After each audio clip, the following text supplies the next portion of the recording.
కౌరవులందరూ చెట్లకి పండ్లు తెంపుకుంటున్నారు. అదే చెట్టు ఎక్కబోతున్న భీముణ్ణి కౌరవులు అడ్డుకున్నారు. భీమునికి కోపం వచ్చింది. చెట్టు మొదలు పట్టుకొని గట్టిగా ఊపాడు.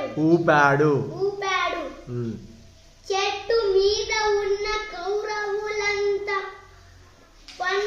పండ్లులాగా జలజల కింద రాలిపడ్డారు.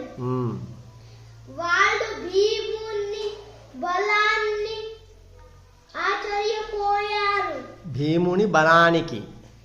భీముని బలానికి ఆశ్చర్యపోయారు. ఓకే.